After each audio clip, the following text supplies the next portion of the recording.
Aéroport du Bourget, Paris, France.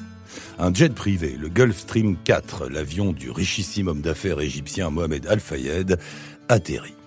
À l'intérieur, Dodi, son fils aîné de 42 ans, est confortablement assis dans un siège de cuir blanc. La tête adossée au hublot, il regarde Diana se réveiller doucement. Pour elle, l'été semble sans fin. Après la Bosnie, Monaco, la Côte d'Azur et la Sardaigne, l'ex-princesse est impatiente de rentrer chez elle, à Londres. Ses 2 petits garçons lui manquent tellement. Mais Dodi l'a persuadé de faire une dernière escale à Paris. Heureux comme jamais, l'Égyptien lui prévoit une surprise de taille. La porte de l'appareil s'ouvre lentement.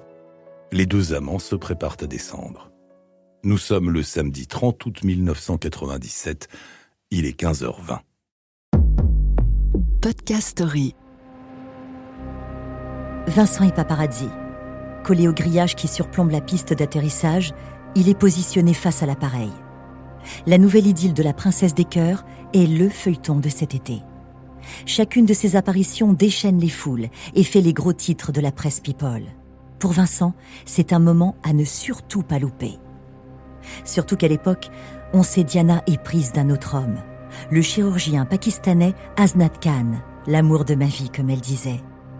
Pourtant, au premier jour de ses vacances, elle semble l'avoir vite oublié dans les bras de Dodi Al-Fayed.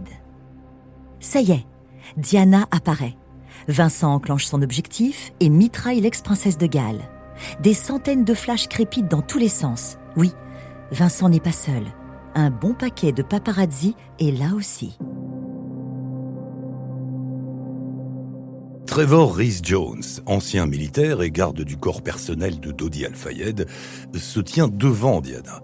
Avec sa carrure, il tente de la protéger des premiers clichés des photographes. Tête baissée, lunettes noires sur le visage, Diana dévale les escaliers de l'appareil. Henry Paul, le nouveau directeur de la sécurité du Ritz, célèbre palace parisien appartenant au père de Dodi, est là pour superviser leur réception. Il attend l'ouverture de la soute à bagages. Une fois qu'elle est ouverte, en vitesse, il attrape les bagages du couple et les charge dans son Range Rover. Les 2 amants, eux, s'engouffrent dans une Mercedes 600. Henry Paul claque le coffre de sa Range Rover et déclenche le départ. Les 2 voitures quittent en trombe la piste du Bourget et le convoi est immédiatement pris en chasse par les photographes. Tel un mercenaire en mission, les mains bien accrochées au volant, Vincent ne lâche plus la Mercedes 600 des yeux. Devant lui, des dizaines de motos zigzaguent et prennent tous les risques pour rapprocher le véhicule du couple. Accélération à gauche, puis à droite, rien n'y fait. Le Range Rover d'Henry Paul fait barrage et empêche les pilotes de s'approcher. À l'arrière des motos, les photographes gardent l'œil dans le viseur, prêts à mitrailler. Une image de Diana et de son nouveau compagnon vaut de l'or. Encore plus ici, à Paris, la ville de l'amour. Devant, la Mercedes accélère de nouveau. Les motos ne la lâchent pas. La situation devient risquée. Vincent ralentit. De toute façon, il sait déjà très bien où il va.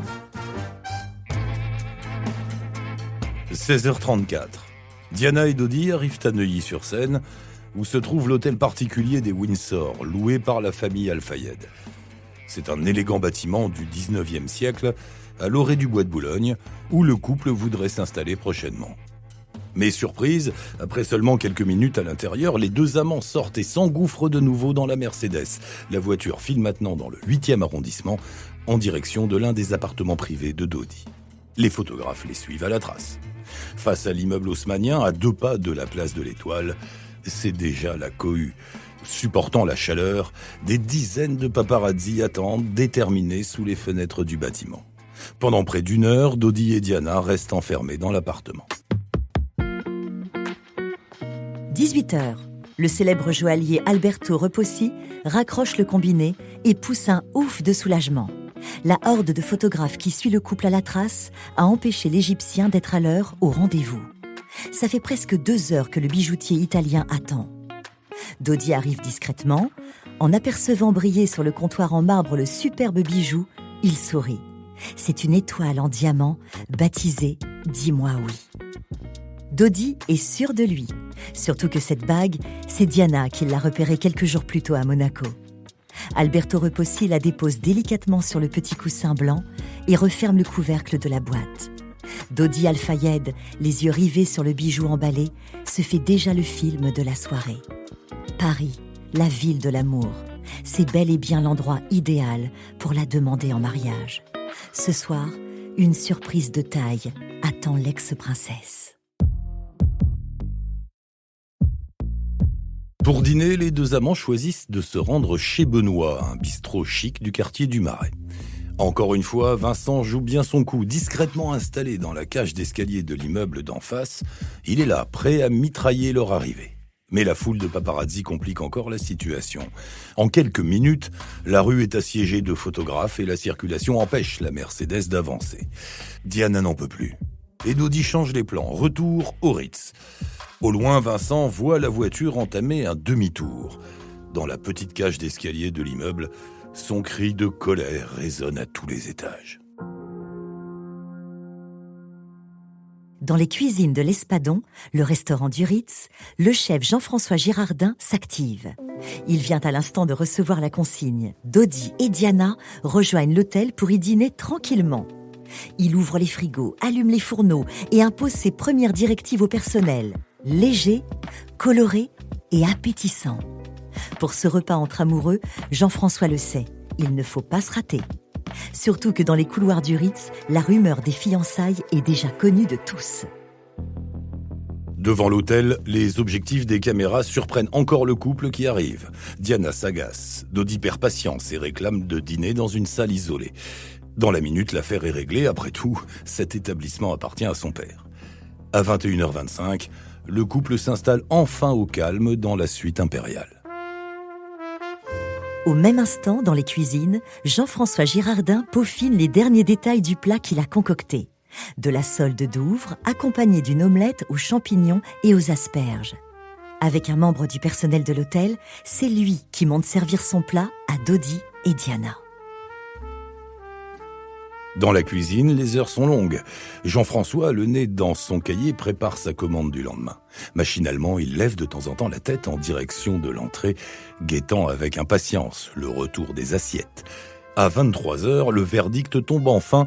Elles sont vides. La bouteille de champagne aussi. Le chef esquisse un sourire et le personnel applaudit. Il a réussi son coup, ses convives se sont régalés. Plusieurs étages au-dessus, dans la suite impériale, l'ambiance n'est pas au soulagement.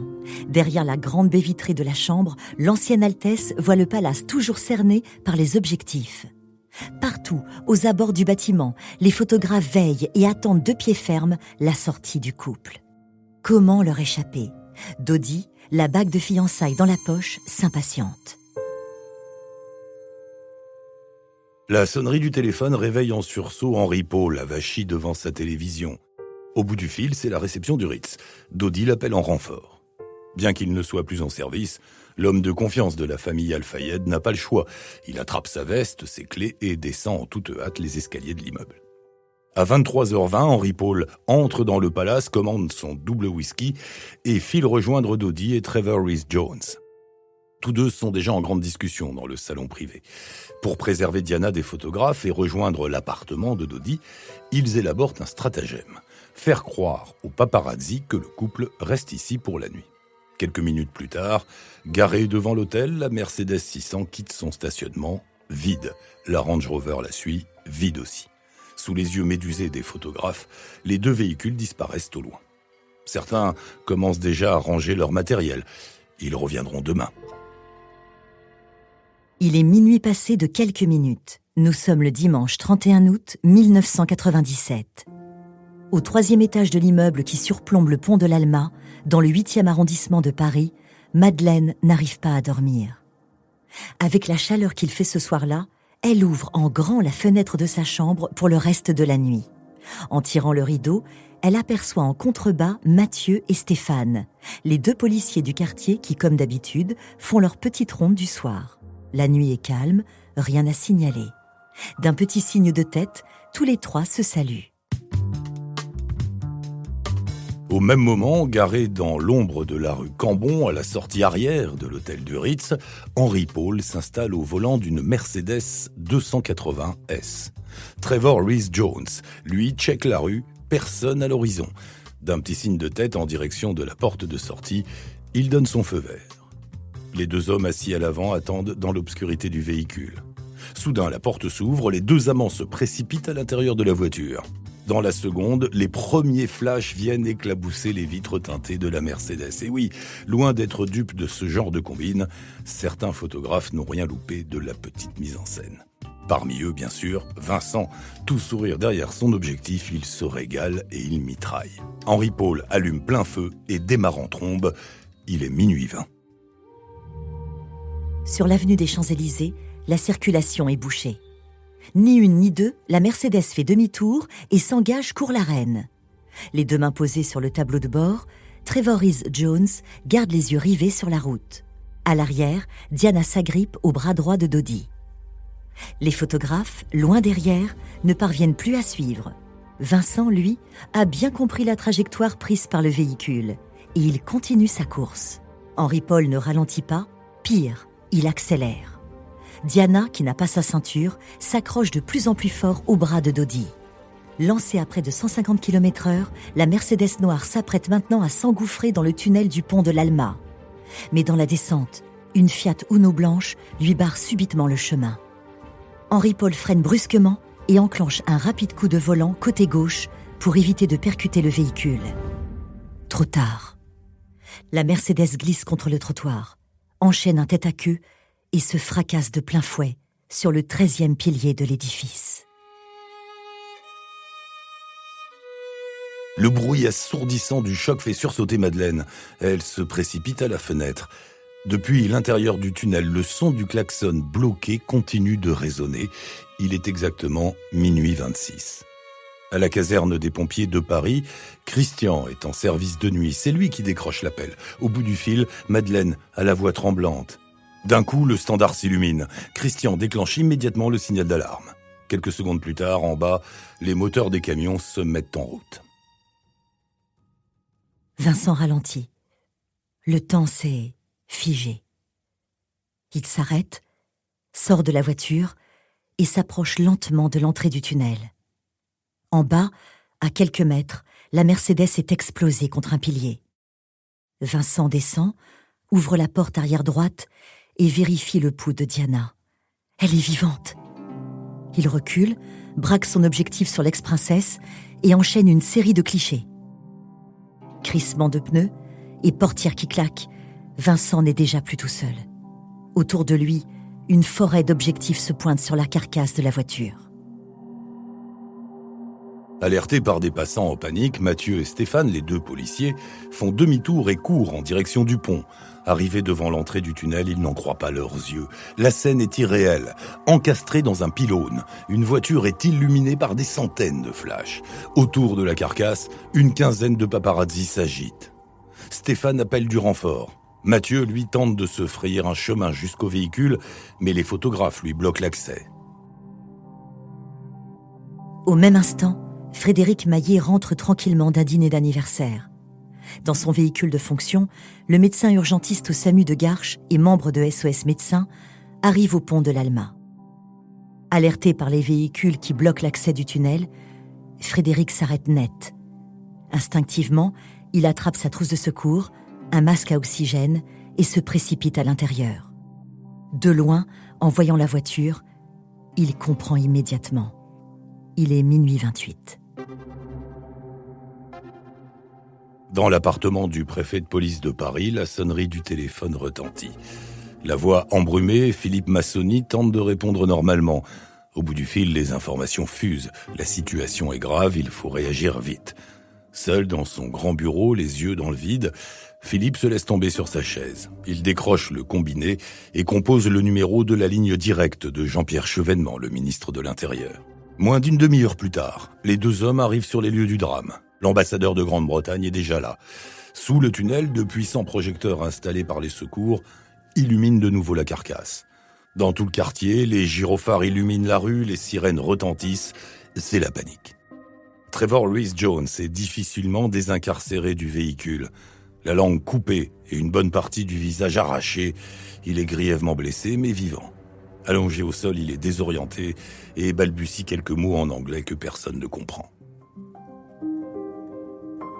Frédéric Maillet est aux côtés de Diana, seul. Ignorant encore qu'il prête assistance à l'ex-princesse de Galles, le médecin tente de la maintenir en vie. Tête baissée, il lui parle tout doucement au creux de l'oreille. Il la rassure. Inconsciente, elle ne présente aucune blessure grave au visage, pas même une goutte de sang. Le choc lui a coupé la respiration. Frédéric relève la tête et cherche désespérément du regard le soutien de ses collègues. Ils sont de l'autre côté, à la gauche du véhicule. Dans un ultime espoir, le sergent-pompier Xavier Gourmelon tente un massage cardiaque sur Dodi, étendu au sol, le corps profondément mutilé. Son état est trop grave.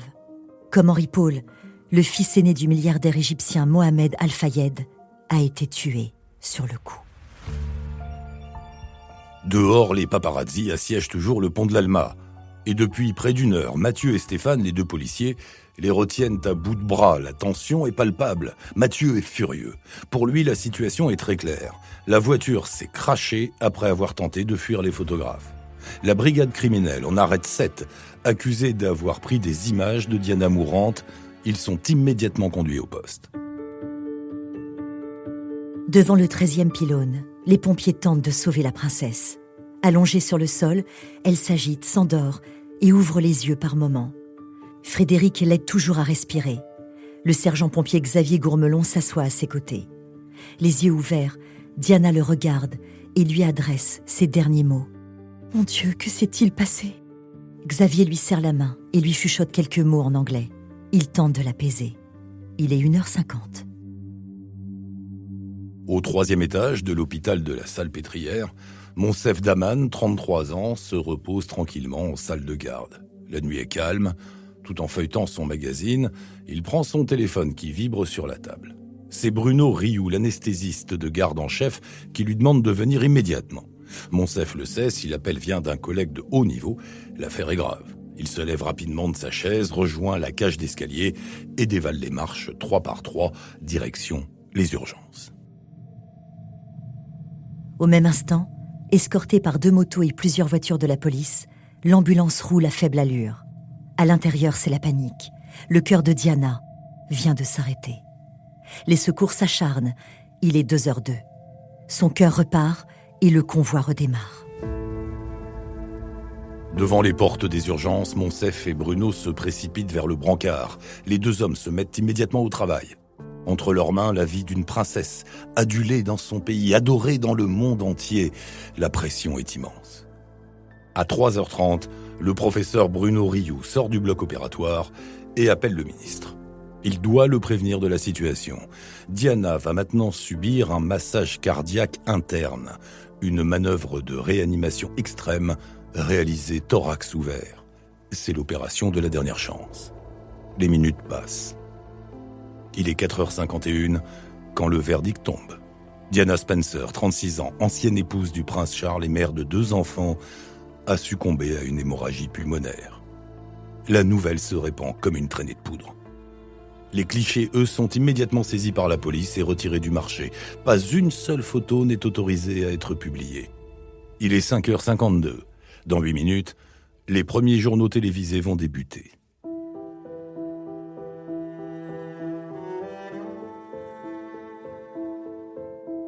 Madeleine n'a pas fermé l'œil de la nuit. Toujours adossée à la fenêtre de son petit salon, elle regarde passer la carcasse de la Mercedes noire. Le spectacle macabre de cette nuit du 31 août 1997 prend fin. Lassée, mais toujours pas fatiguée, elle s'allonge dans le canapé et allume la télé. Sur TF1, l'écran affiche le visage de Lady Diana. Elle zappe. Sur toutes les chaînes, le portrait de l'ex-princesse apparaît aussi. Lentement, Madeleine se redresse et s'approche de l'écran, comme pour mieux comprendre ce qu'elle est en train de saisir doucement. Dans sa tête, les images s'enchaînent. Le bruit sourd du moteur de la voiture, les crissements aigus des pneus qui freinent sur la chaussée, le choc ultra-violent qui la fait sursauter. Cette nuit, Madeleine n'a pas dormi. Elle a assisté à la mort de Lady Di.